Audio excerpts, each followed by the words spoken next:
Today's hot book culture is completely unsustainable. And if we're all going to be totally honest, it's doing real damage to the hobby, especially to new collectors who don't yet know the difference between noise and value. And so I want to give a good example for people that aren't familiar with this conversation. I read a lot of books. I read a lot of business books. I read a lot of engineering books. Frankly, I read so many books that by the time I'm done, I don't really have the energy to read a comic book, and even though that's the thing that I would enjoy the most. But I might get on Amazon and I may buy a new book, paperback or hardcover for, 20, maybe $40. If I was going to spend, let's say, $800 on one of those books, I would have to be of the mentality that I'm actually getting something above and beyond the information in that book, right? Because I wouldn't do that. I would never buy a business book or an engineering book or any of the books that are a part of my life that align with other areas of my life to where I would spend $800 or $900 or $1,000 on that book because I would be under the impression that there has to be something else, right? Because we're living in an era where every single week there's a new must-own book, a hot 10 list. And it would be a lot different if it was like a reading list. Okay? Like if like the hot 10 list or other comic lists that are being put out by other websites, if it was a comic reading list, that would be a lot different. Because then it's like, okay, this is what everybody's into. That's it. But these lists are kind of generated by those books between, we'll call it a couple $100 and maybe 2,000. I mean, it's garbage. If I'm going to keep it real, and I am going to keep it real, because that's the reality. And this isn't a knock on any person or anything like that. I'm just calling it what it is. It's trash. It's just not stuff that new collectors should be buying. They're not going to be able to sell it. It's trendy fad type of comic books. You should never buy these things in 9.8 or any. I mean, it's one of the stupidest things that you could do if you're new to the hobby. And we need to be having these conversations, or we're going to wind up with more people in the hobby that are pissed off, that feel like they've been fooled. Because when that happens, the hobby ultimately gets those consequences where they either leave and they're long gone, they never come back, or they start doing damage to the hobby in other ways. And so these breakout specs, these rumor books, a cameo that suddenly becomes essential, it really starts creating the illusion that comics are some kind of rotating slot machine where if you just get in early enough, you're going to be rewarded. I would like to see those lists be reshaped a little bit to reading lists, to where you understand that the most that you're going to be paying for these raw books are raw book price. I got a variant cover on it or something, and maybe it's 100 or something like that. That's not investing.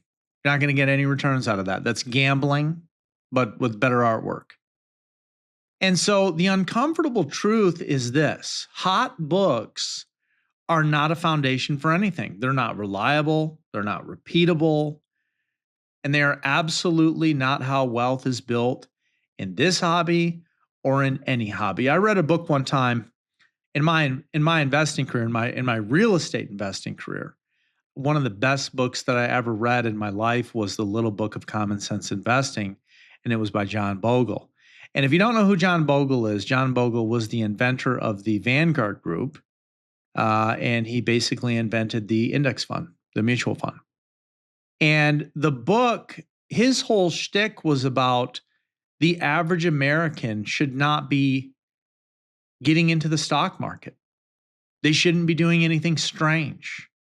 If it sounds too good to be true, if it's something exotic, right, then you should stay away from it. That the average American should park their money in a mutual fund that tracks the S&P and leave it alone. That was a book. The book was a few hundred pages. That was like literally the whole point of the book. That same thing can be applied to comics. There's probably 25, maybe 50 books that you're going to want to own. Everything else is just nonsense. And to further my point, this hot book culture thrives on urgency. It needs constant motion. It needs people to believe that this is the one, this is it. And if they miss it, they're already behind. That's how engagement is driven.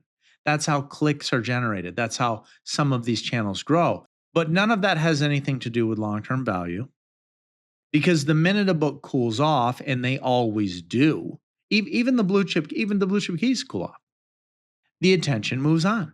And so there's no loyalty and hype. There's no memory.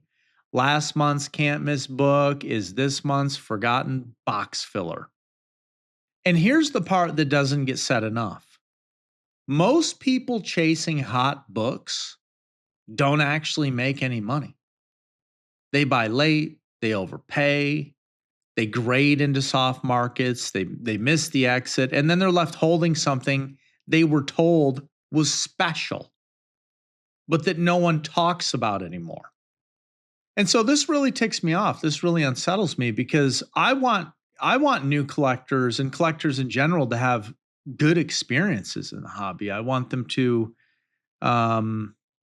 believe in the integrity of the hobby, if you will, to enjoy things. And you're not going to enjoy anything that you're putting money into, and then immediately after it's not worth anything. And so that type of cycle is brutal for incoming collectors.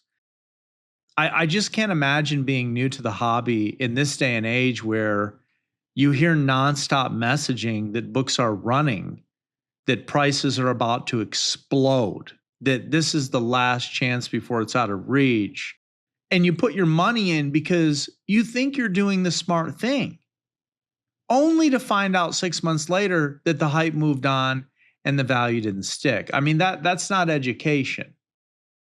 That doesn't give collectors a chance to understand or learn. It's just bait. And the worst part is that it creates a false expectation.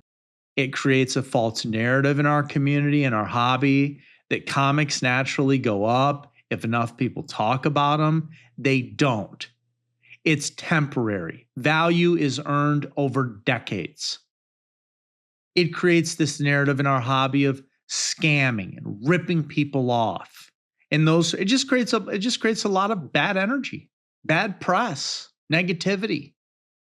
It's got to stop, because I'm going to tell you right now, if you actually care about the hobby, if it's important to you, and I know that a lot of people that are listening to this, and people that know me, do have passionate feelings about the hobby continuing. And in the back of our minds, in the depths of our minds, right, at the end of the day or whenever, there is the concern about young folks.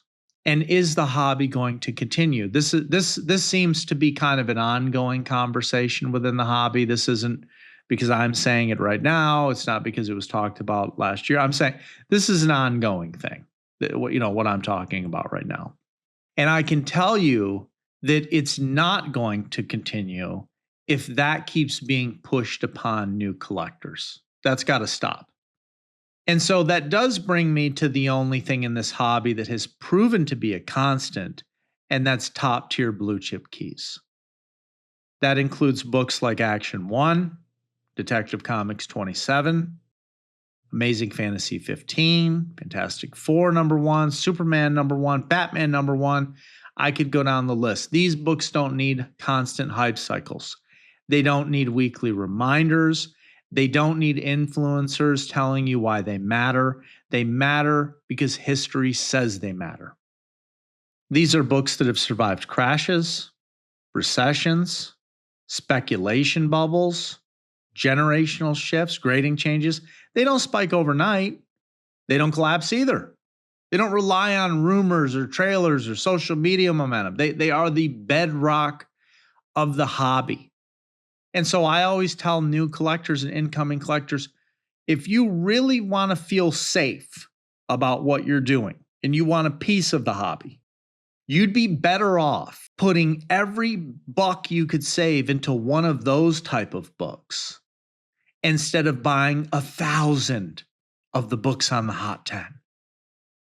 It doesn't benefit you to have all these short boxes and long boxes and hundreds of books, and they're worth nothing. Wouldn't you have felt better if you would have never done any of that, but you got an incredible book? I know I would. Well, I do. I'm not just saying it, I live it. But I think the key distinction that people miss is that real investments don't need to be exciting all the time. They're boring, they're slow, just like I said with John Bogle. If they're exotic, it's a problem. It's another reason why I don't buy cryptocurrency. I think it's a scam, always been a scam. Hot books need constant oxygen. Cryptocurrency needs constant oxygen. The second the spotlight moves, something else.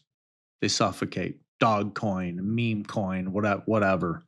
This book, that book. Now, does that mean that there's no place for hot books at all? No, there's nothing wrong with speculation if you understand what you're doing. There's nothing wrong with flipping. There's nothing wrong with chasing heat for fun. I mean, dealers do that. Where do you think they get their books from? They buy books, they sell books. They buy books from A, they sell books to B. I mean, it is what it is. That's every business in America, unless you're manufacturing it, which most businesses are not.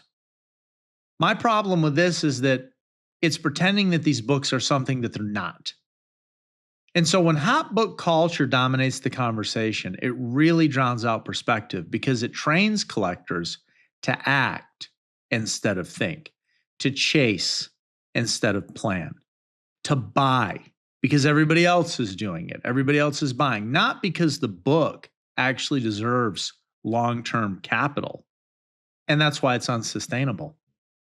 Because we cannot, and I'm talking about the community at large, we cannot have a healthy hobby where every week creates new winners and permanent losers.